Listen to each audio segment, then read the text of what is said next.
We are going through an amazing gaming season this fall, with some incredible games that are being released. And in this video, I want to help you decide which game to purchase. Maybe you can only afford one game, maybe you're waiting to get the other two, and this video will help you decide, hopefully.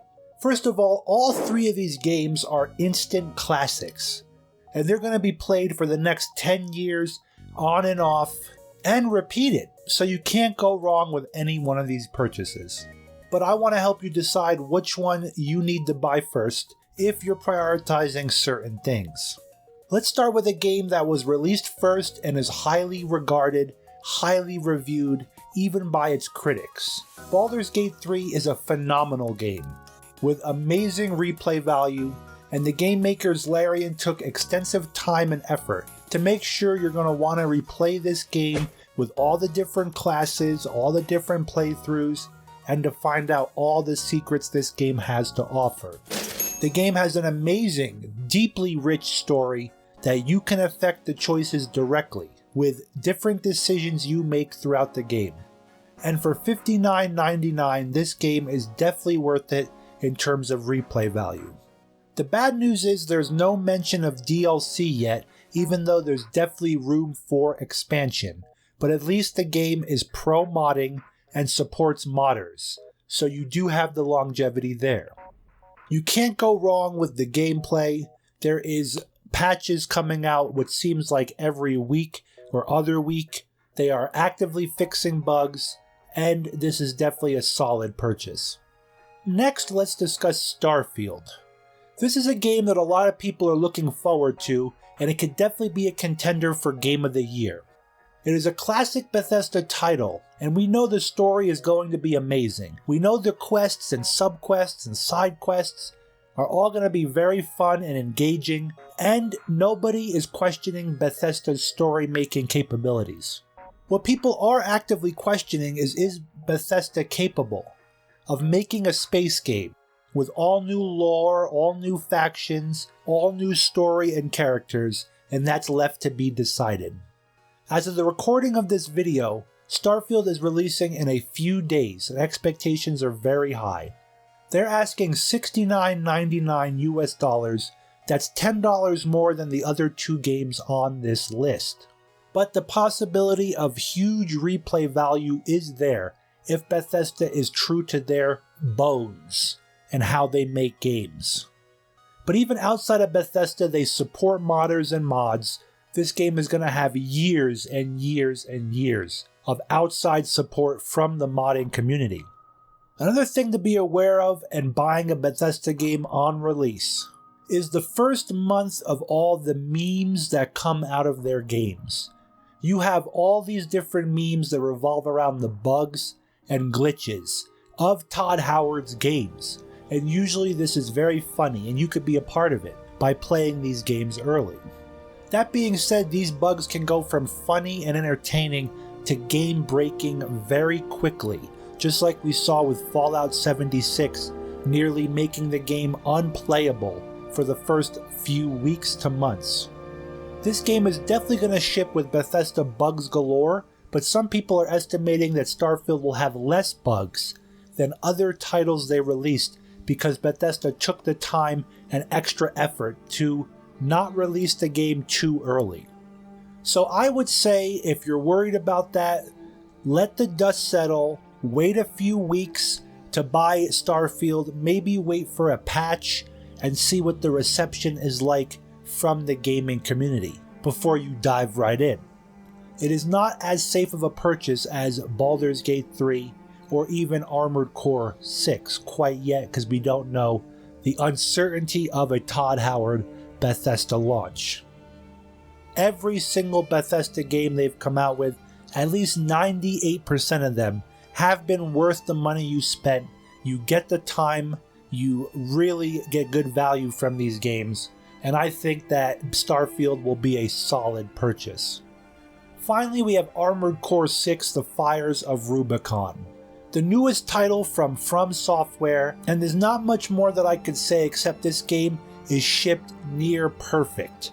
Not that many bugs, not that many game-breaking issues.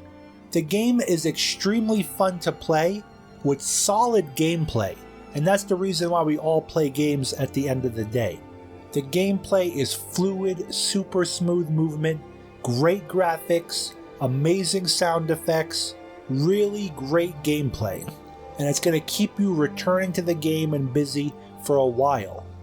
This is definitely a game just like the other Armored Cores.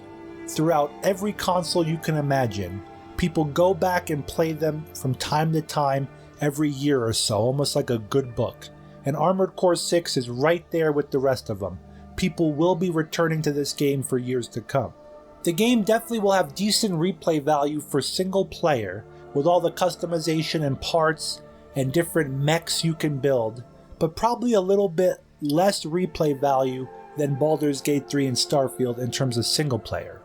But definitely higher replay value in their PvP side of the game and the multiplayer, as long as they keep the servers running. Sometimes From Software will end their multiplayer servers, unfortunately. Armored Core 6 is asking for $59.99 for the purchase of their game, and if you are into robot games, mech games, or any Armored Core games, this is a definite purchase. But here is the caveat, and this is very key. If you are interested in the PvP multiplayer side of Armored Core 6, if that is the reason why you want to buy the game, I would buy Armored Core 6 now rather than the other two games, and here's why. From Software and their PvP servers and the multiplayer aspect of their games is usually the most fun in the early months of release when a lot of people are playing it. After 6 months to a year, those numbers usually dwindle and just the hardcore players are left. This is why I love multiplayer in all the Dark Souls games, and I'm a huge fan of the PvP in those games. It's the main reason why I play them. Armored Core 6, I like the PvP and multiplayer, but I am not that interested in it as much as I am the single player experience. That is why I am waiting to buy Armored Core 6 for a sale in a few months, probably, maybe Christmas.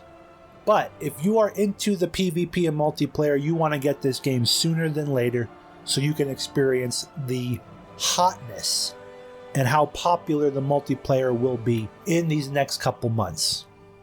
Now, all three of these games are going to mature like fine wine over the next months and years, with patches coming out, mods coming out, and different things to do. If you are torn between all three, I would say Baldur's Gate 3 is the safest bet right now because we know what's available. We know the replay value is good and the developer's support is amazing, and mods. Starfield would be my next best bet to purchase. I am going to be buying Starfield and waiting to buy Armored Core 6. Plus, I think for the channel, Armored Core 6 content will be a little lacking compared to Starfield, where I could come up with a lot better ideas and guides and tutorials. But that being said, if you're interested in even a little bit of PvP multiplayer, maybe hold off on the two RPGs and get the mech game Armored Core 6. Let me know what you think in the comments down below. All three of these games are amazing, and it's really hard to compare them to each other. But like I said, you can't go wrong with all three of these games. If you can afford all three of the games, I'm sure you'll have fun playing them. Let me know in the comments down below what game you're the most excited for. I would really appreciate if you shared this video with a friend, hit that thumbs up button so YouTube shares it, and consider subscribing for more awesome video game content, niche games, awesome mods, and very good videos. Come hang out on a live stream. We're over on Twitch once a week, and we also restream on YouTube sometimes. Check us out, and I will catch you on the next one. Thank you for watching.